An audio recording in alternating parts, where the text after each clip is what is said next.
Hello friends, आज हम पढ़ेंगे परमाणु और अणु का अगला पार्ट थर्ड, जिसमें हम पढ़ेंगे मोल अवधारणा, मोल कंसेप्ट। बहुत ही इंपॉर्टेंट कंसेप्ट है 10th क्लास बुक में और रेट के लिए एक इंपॉर्टेंट क्वेश्चन देने वाला टॉपिक है ये। तो ध्यान से देखिएगा मेरे साथ। मोल अवधारणा यानी मोल कंसेप्ट को पढ़ने से पहले आपको दो चीजों को पढ़ना पड़ेगा। एक तो परमाणु भार क्या होता है, जिसे अपन परमाणु द्रव्यमान भी कहते हैं, और एक अणु भार क्या होता है, मॉलिक्यूलर मास और एटॉमिक मास। ठीक है, ये दो चीजें पढ़ने के बाद आप मोल कॉन्सेप्ट को बड़ी आसानी से और इजीली समझ सकते हैं। तो सबसे पहले बात करते हैं अपन परमाणु भार की। परमाणु भार क्या होता है, एक थ्योरेटिकल बैकग्राउंड अगर आप ध्यान रखें तो अच्छी बात है, अदरवाइज आपको कुछ तत्वों के परमाणु भार आपको याद रखने हैं। ठीक है, परमाणु भार का मतलब क्या होता है, तो सबसे पहले मैं आपको बताऊं कि एटम जो है, परमाणु, ये बहुत ही ज्यादा क्या होता है, छोटा, बहुत ही छोटा कण है, वेरी स्मॉल पार्टिकल। और इतना छोटा कण होता है कि इसका एग्जैक्ट यानी कि सही भार, एग्जैक्ट जो इसका द्रव्यमान कह दो आप, या एग्जैक्ट इसका मास कह दो, जो भार है वो आप ज्ञात नहीं कर सकते हैं। ठीक है, ज्ञात नहीं कर सकते हैं। तो पहली बात तो किसी भी परमाणु का सही भार ज्ञात नहीं किया जा सकता। ठीक है, क्योंकि परमाणु बहुत ही छोटा कण है। तो इसलिए क्या करते हैं, परमाणु का अपन सापेक्ष मान ज्ञात करते हैं, सापेक्ष मान ज्ञात करते हैं, रिलेटिव वैल्यू। सापेक्ष मान किसके सापेक्ष ज्ञात करते हैं, तो इसके लिए अलग अलग जो है क्राइटेरिया बने हुए हैं या अलग अलग मापदंड हैं, जिसमें से आप कोई भी यूज कर सकते हैं। मैं इसकी एक सिंपल परिभाषा आपको बताता हूं। क्या वो जो है सापेक्ष मान किसके रिलेशन में, किसके रिलेटिवली लिए गए हैं, वो बताता हूं। तो परमाणु भार का क्या मतलब होता है, किसी तत्व के परमाणु, किसी तत्व के परमाणु का भार यानी कि परमाणु भार, एटॉमिक मास, वह संख्या है जो यह बताती है कि उस तत्व का एक परमाणु कार्बन 12 के 1/12 भाग या ऑक्सीजन 16 के 1/16 भाग या हाइड्रोजन के 1 भाग से कितना गुना भारी है, हाइड्रोजन के 1 भाग से कितना गुना भारी है। मैंने कंप्लीट डेफिनेशन लिख ली। किसी भी तत्व का परमाणु भार, the atomic mass of the any element is the number which shows that how much time the atom is heavier than the 1/12 part of the carbon or 1/16 part of the oxygen 16 और 1 part of the hydrogen। ये चीज ये बताती है कि उस तत्व का एक परमाणु जो है वो कार्बन के 1/12 भाग से कितना गुना भारी होगा।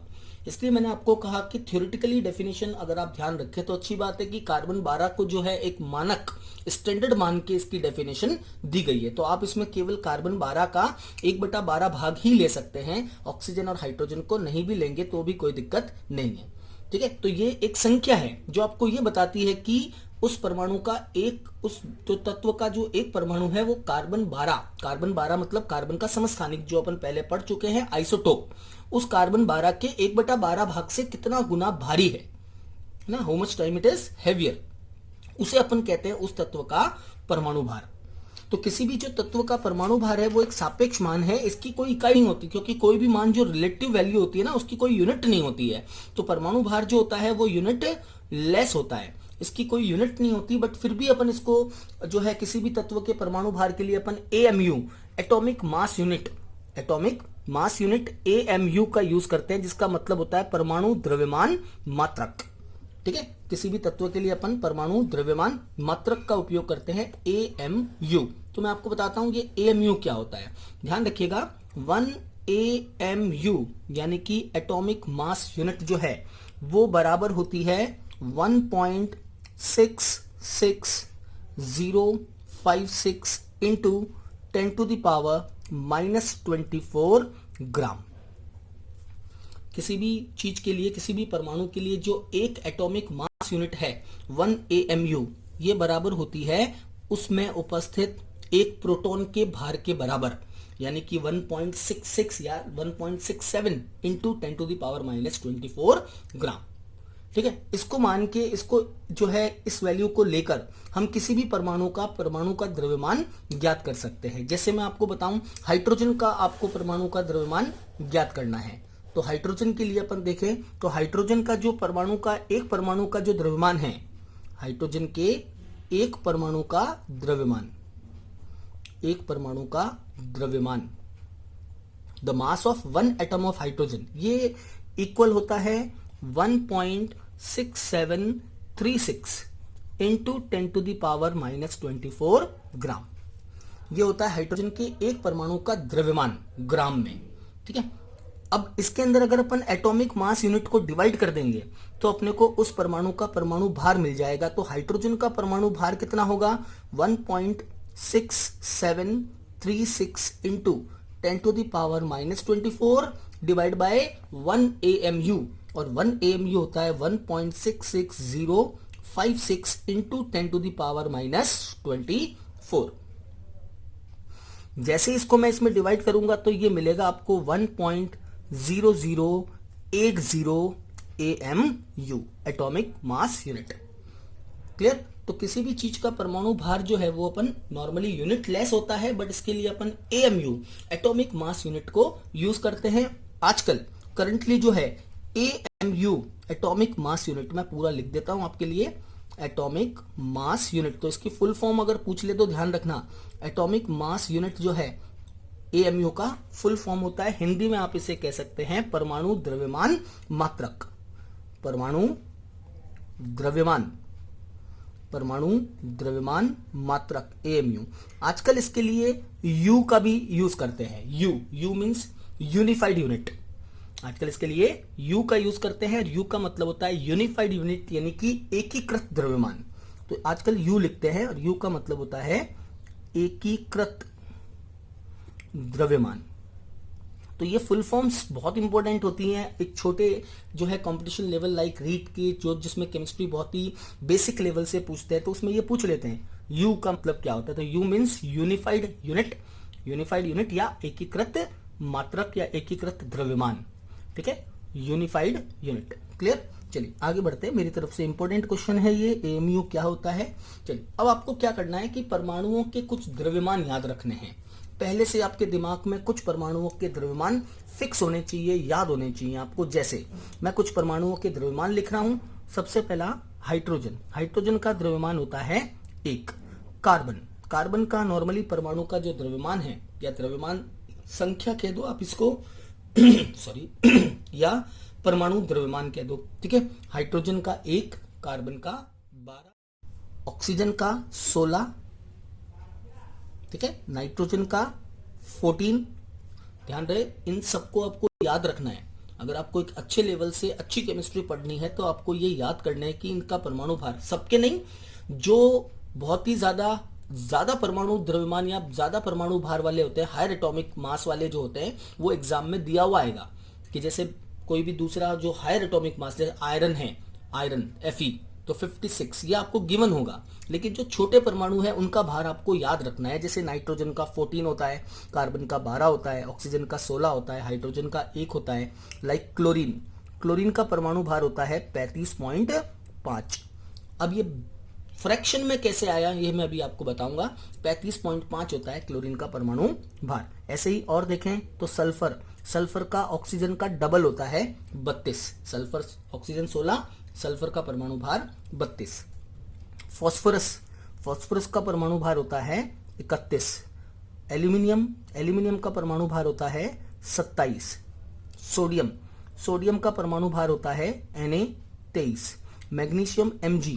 मैग्नीशियम का परमाणु भार होता है 24। क्लियर? लाइक और देखें अगर अपन पोटेशियम का परमाणु भार लिया जाता है 39। आयरन का परमाणु भार जो है वो होता है 56। कॉपर Cu कॉपर का परमाणु भार होता है 63.5। कॉपर का परमाणु भार 63.5। तो ये परमाणु भार तो आपको पहले से याद रखने, अगर आप मोल कंसेप्ट पढ़ना चाहते हो अच्छे से, तो क्योंकि इससे अपन सीखेंगे अणुभार को बनाना, और जब आपको परमाणु भार या अणुभार पता हो तो आप आराम से मोल निकाल सकते हो और मोल से रिलेटेड कोई भी क्वेश्चन कर सकते हो। क्लियर? तो ये तो सारे पॉइंट आपको, ये सारे परमाणु भार आपको, एटॉमिक मास जो है वो आपको याद रखने हैं। और भी कोई परमाणु भार आएगा तो मैं क्वेश्चंस के अंदर ही उसको डिस्कस करूंगा। चलिए और आगे बढ़ते हैं।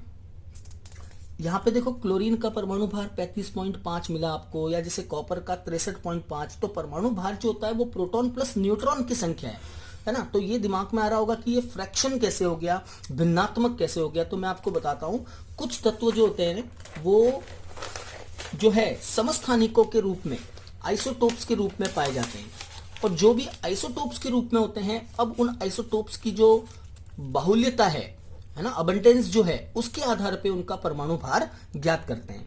जैसे किसी भी, मान लीजिए कोई भी जो है तत्व है, और उस तत्व के मान लीजिए 2 समस्थानिक या 3 समस्थानिक के, मान लीजिए 2 समस्थानिक है x और y।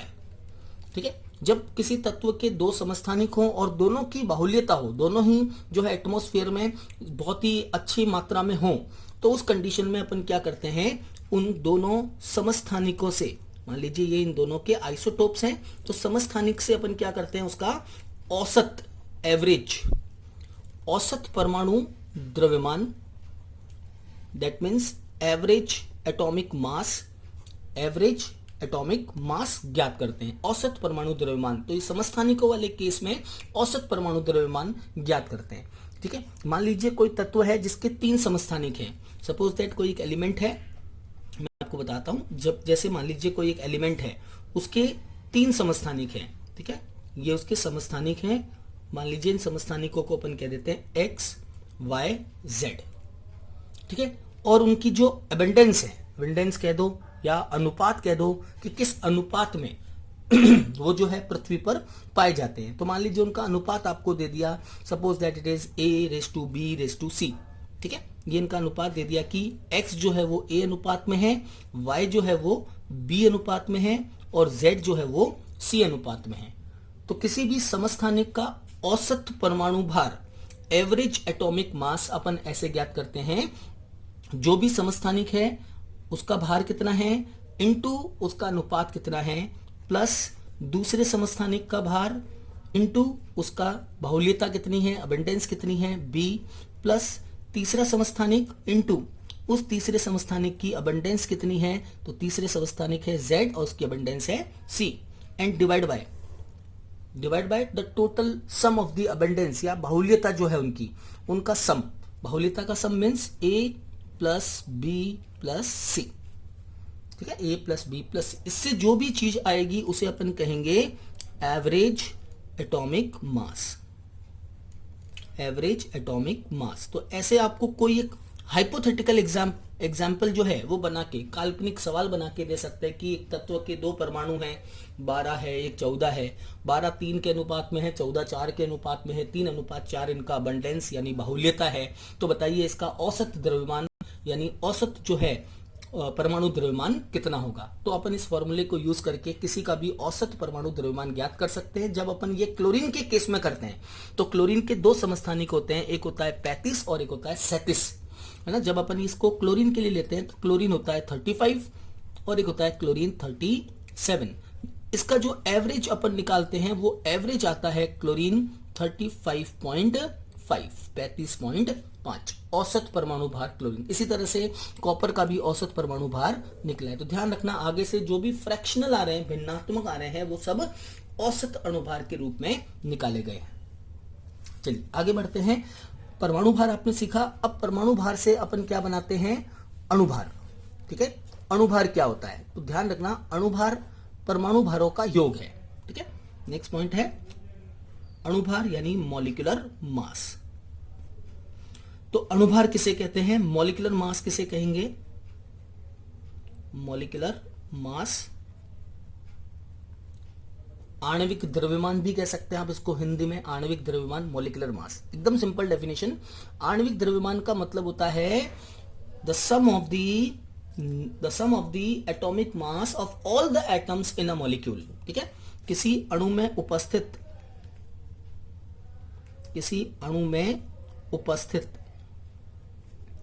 सभी परमाणुओं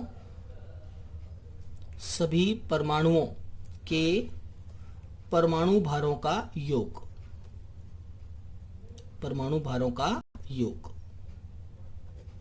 The sum of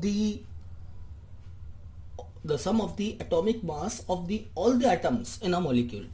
ठीक है, ये बहुत इजी है। अगर आपको परमाणु भार याद है तो अणुभार आराम से निकाल सकते हो किसी भी अणु में। जैसे कोई भी आपको अगर एग्जाम में कोई भी अणु दे दिया, सपोज दैट मैंने लिखा H2O और आपको पूछ लिया कि H2O का अणुभार क्या होगा।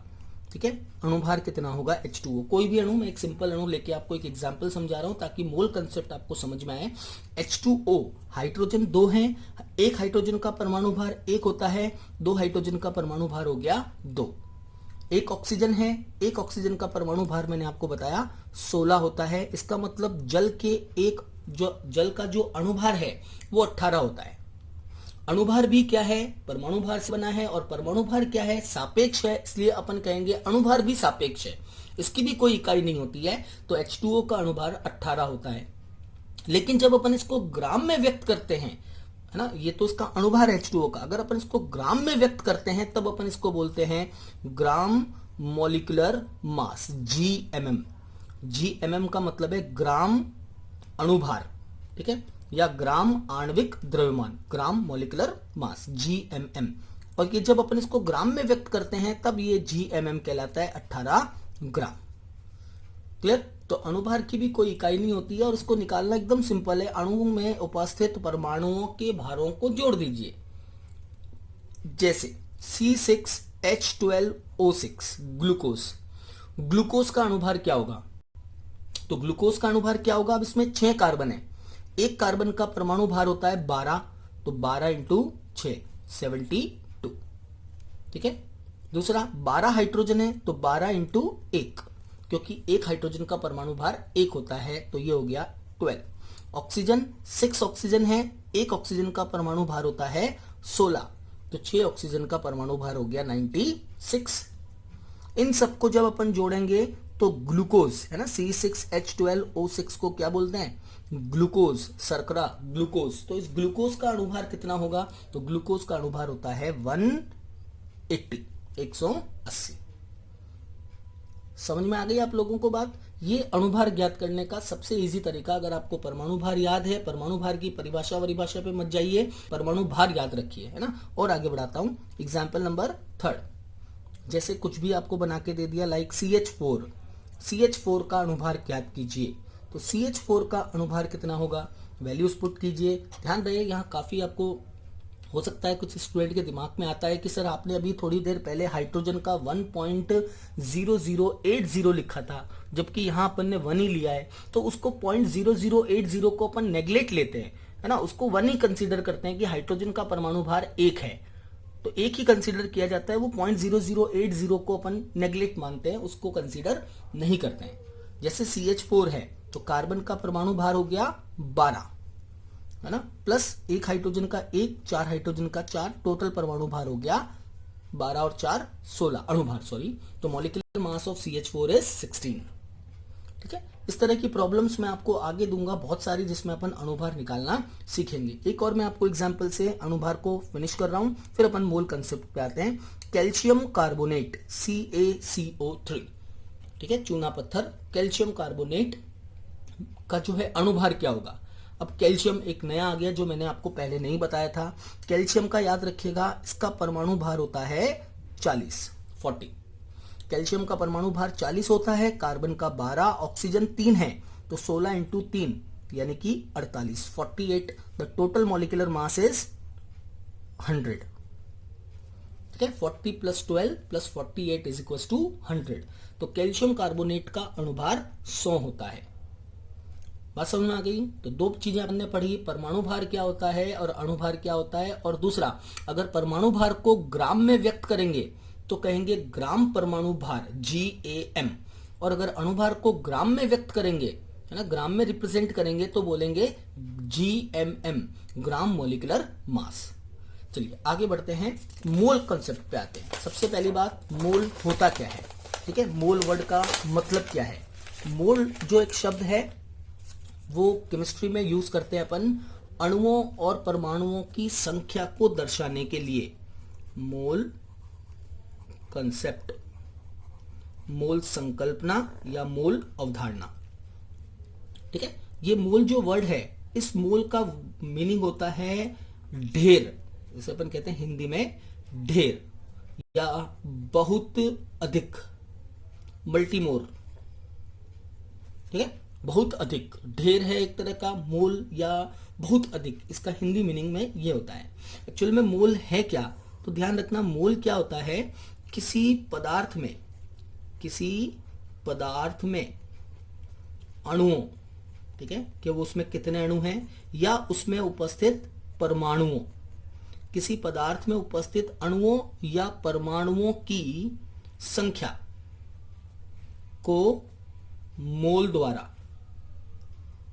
द्वारा ज्ञात किया जाता है, ठीक है, व्यक्त किया जाता है। एक ही बात है, किसी भी पदार्थ में कितने अणु हैं या कितने परमाणु हैं, उसको मोल्स की फॉर्म में रिप्रेजेंट कर, तो mole represent the number of molecules और एटम्स इन अ सब्सटेंस और इन अ मैटर, ठीक है। किसी पदार्थ में उपस्थित अणुओं या परमाणुओं की संख्या को मोल्स के द्वारा व्यक्त किया जाता है।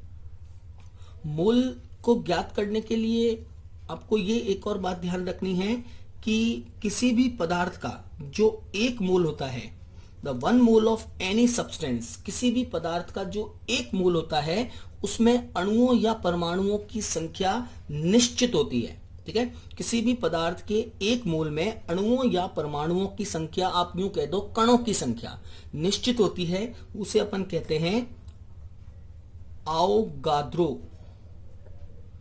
आवोगाद्रो संख्या, जिसे अपन लिखते हैं Na से शॉर्ट में, बार बार संख्या नहीं लिख करके Na लिख देते हैं उसको। तो ध्यान रखना, किसी भी पदार्थ के एक मोल में उपस्थित अणुओं या परमाणुओं की संख्या को आवोगाद्रो संख्या कहते हैं, और ये आवोगाद्रो संख्या बराबर होती है 6.022 इंटू 10 टू द पावर 23।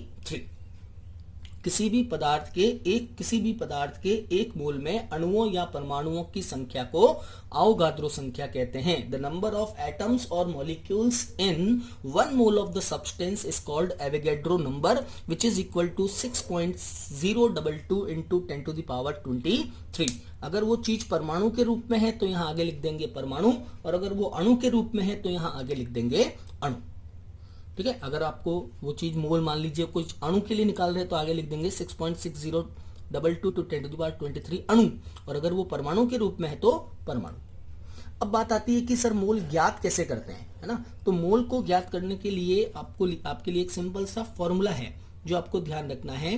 किसी भी पदार्थ का मोल किसके बराबर होता है, मोल बराबर होता है पदार्थ का भार, given mass of the substance in gram, दिए गए पदार्थ का भार ग्राम में, ठीक है।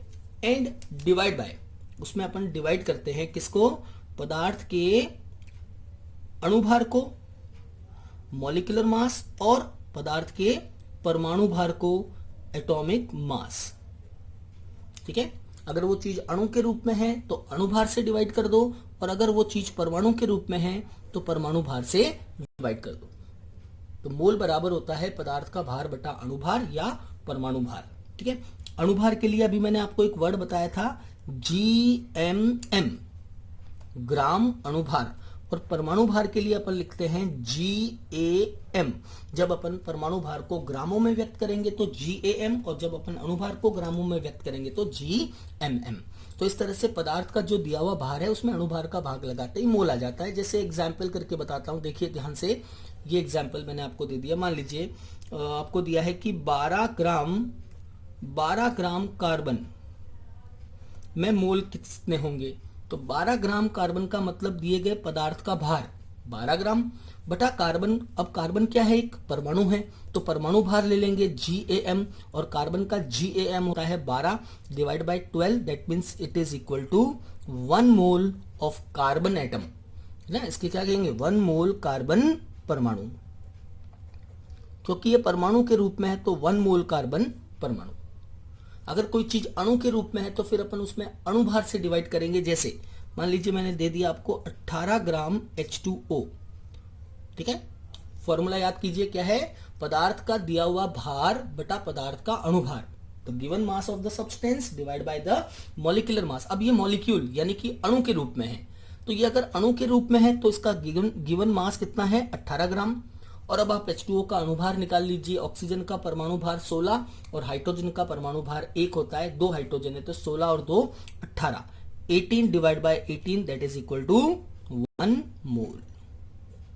1 मोल ऑफ H2O, इसका मतलब हो गया 1 मोल। 18 ग्राम जल बोलो आप चाहे तो, या 1 मोल जल बोलो, बात एक ही है, दोनों में कोई फर्क नहीं होगा। 18 ग्राम वाटर और 1 मोल ऑफ वाटर। क्लियर? चलिए आगे बढ़ते हैं। अगर आपको किसी भी पदार्थ का मोल पता है तो देखो एक शॉर्टकट तरीका बताता हूं। अगर अपने पास मोल है तो अब अपन उससे रिलेटेड सारे जो फॉर्मूले हैं उनको अपन एक साथ कुछ ऐसे याद रख सकते हैं। सबसे पहली बात, फर्स्ट पॉइंट, अगर आपके पास 1 मोल कोई पदार्थ है तो 1 मोल में अणुओं की संख्या, ठीक है, 1 मोल में अणुओं की संख्या, किसी भी पदार्थ के 1 मोल में अणुओं की संख्या कितनी होगी? तो अणुओं की संख्या कितनी होती है 6.022 इंटू 10 टू द पावर 23। आगे क्या आएगा? अणु, क्योंकि अणुओं के रूप में है। तो बताइए n मोल में कितने अणु होंगे? तो n मोल में नंबर ऑफ मॉलिक्यूल्स कितने होंगे? 1 मोल में अगर इतने हैं तो n मोल्स में कितने होंगे? तो क्या करोगे भाई, एक पेंसिल 2 रुपए की है तो 10 पेंसिल कितने होंगे? तो मल्टीप्लाई करते हैं। वैसे ही 1 मोल अगर इतने इसके बराबर है तो n मोल, n का मतलब है यहाँ पे 3 मोल, 4 मोल, 5 मोल, 10 मोल, 15 मोल, कितने भी मोल, तो वो किसके बराबर होगा? तो अपन कहेंगे n into Avogadro number, Na। ठीक है, 1 मोल में अणुओं की संख्या Na के बराबर होती है तो n मोल में कितनी होगी? n into Na। Next point, अगर आपको किसी चीज का मोल दिया हुआ है और ग्राम में मात्रा निकालनी है तो भी आप अपने इजीली ज्ञात कर सकते हैं पदार्थ की ग्राम में मात्रा। कोई भी पदार्थ की मात्रा निकालनी है आपको ग्राम में तो आप इसी फॉर्मूले से निकाल लीजिए। पदार्थ की मात्रा तो किसके बराबर हो जाएगी? मोल इंटू अणुभार या परमाणु भार। भाई ये इस तरफ मल्टीप्लाई हो जाएगा ना ऐसे, तो मोल इंटू अणुभार या परमाणु भार बराबर पदार्थ की ग्राम में मात्रा। तो पदार्थ की मात्रा किसके बराबर हो गई? मोल इंटू अणुभार अगर वो अणु के रूप में है, और परमाणु भार अगर वो परमाणु के रूप में है। क्लियर? मॉलिक्यूलर मास से मोल को मल्टीप्लाई करने पर ग्राम अमाउंट आ जाएगा सब्सटेंस का। नेक्स्ट है, अगर आपको किसी पदार्थ का जो है वो नंबर ऑफ मॉलिक्यूल्स दे रखे हैं, अणु दे रखे हैं, तो मोल अपन कैसे ज्ञात करेंगे? क्लियर? तो देखो मोल से अगर अपने को क्या निकालने हैं अणुओं की संख्या। मान लीजिए आपको दे दिया कि n अणुओं में मोल की संख्या। अब इस बार आपको ग्राम में मात्रा नहीं दी, मैं आपको सारे सिंपल से लगा के ट्रिकी तक सारे फॉर्मूले बता रहा हूं जिससे आपका मोल कंसेप्ट का कोई भी क्वेश्चन हो तो अपन सॉल्व कर सके। अगर आपको ग्राम में मात्रा नहीं दी, सपोज दैट आपको दे दिया कि पदार्थ की मात्रा इतनी है, पदार्थ में इतने अणु हैं, है ना, तो नंबर ऑफ मॉलिक्यूल्स अगर आपको दिए हुए हो तो मोल कैसे ज्ञात करोगे? तो नंबर ऑफ मॉलिक्यूल्स जो गिवन है डिवाइड बाय एवोगैड्रो नंबर, दिए गए अणुओं की संख्या अपॉन एवोगैड्रो संख्या। एग्जाम्पलीफाई करके बताता हूं। जैसे मान लीजिए आपको दे दिया कि एक कोई पदार्थ है, उसमें 6.022 इंटू 10 टू द पावर 23 की जगह मैं ले लेता हूं 24 अणु हैं। तो बताइए ये कितने मोल के बराबर है? 6.022 इंटू 10 टू द पावर 24 अणु है, तो ये कितने मोल के बराबर हैं? तो अगर अणु देकर आपको मोल पूछ ले, भाई पदार्थ का भार देकर पूछते हैं तो यहां से निकाल लो, लेकिन अगर पदार्थ का भार नहीं देकर के अणु देकर के मोल पूछा है तब अपन क्या करेंगे? गिवन नंबर ऑफ एटम्स, जो परमाणु या अणु आपको दिए गए हैं 6.022 इंटू 10 टू द पावर 24, दिए हुए अणुओं की संख्या डिवाइड बाय एवोगैड्रो संख्या 6.022 इंटू 10 टू द पावर 23, है ना। अब इसको डिवाइड कर लिया, कैंसिल आउट हो गया, दैट इज इक्वल टू 10, ऊपर एक रह जाएगा 10, 23 24 में से कैंसिल होगा तो 10 बच जाएगा, that means it is equal to 10 moles, वो 10 मोल के बराबर होगा। ठीक है, मैं जो है आपको 1 बाय 1 फॉर्मूले बता रहा हूं। सबसे पहला तरीका, ट्रिक क्या है मोल निकालने की, पदार्थ की मात्रा से आप निकाल सकते हो बाय दिस। ठीक है, दूसरा, अगर आपको अणुओं की संख्या दी हुई है तो मोल कैसे ज्ञात करेंगे, तो मोल ज्ञात करने के लिए आप ये फॉर्मूला यूज कर सकते हो, given number of molecules divide by Na। ठीक है, तीसरा तरीका, अगर आपको जो है गैस दी हुई है और उसका आयतन दिया हुआ है, फिर मोल पूछ लिया, तब अपन उसको ऐसे ज्ञात करेंगे। अगर आपको क्या दिया हुआ है, आयतन दिया हुआ है, suppose that x litre gas है, x लीटर गैस में मोल की संख्या, ठीक है, आपको दे दिया एक गैस है x लीटर, अब उसमें कितने मोल होंगे, तो x लीटर गैस में मोल कितने होंगे, that is equal to x given जो है volume of the gas in litre, gas का दिया गया आयतन लीटर में, and divide by 22.4। x litre gas में मोलों की संख्या, ध्यान रखना, x लीटर गैस में मोलों की संख्या निकालनी है तो गैस का आयतन जितना भी दिया हुआ है डिवाइड बाय 22.4 एट NTP। ये NTP पर होता है, नॉर्मल टेम्परेचर एंड प्रेशर, सामान्य ताप और दाब। NTP पर, NTP के मीनिंग्स वगैरह मैं आपको आगे बताऊंगा जब अपन गैसेस स्टेट, गैस अवस्था पढ़ेंगे। तो किसी भी गैस का अगर आपको लीटर में वॉल्यूम दे रखा है, आयतन दे रखा है, तो मोल अपन ऐसे निकाल सकते हैं। मैं इसको भी एग्जाम्पलीफाई करके बताता हूं, थोड़ा क्लियरिफिकेशन होगा। जैसे आपको दे दिया 5.6 लीटर ऑक्सीजन गैस।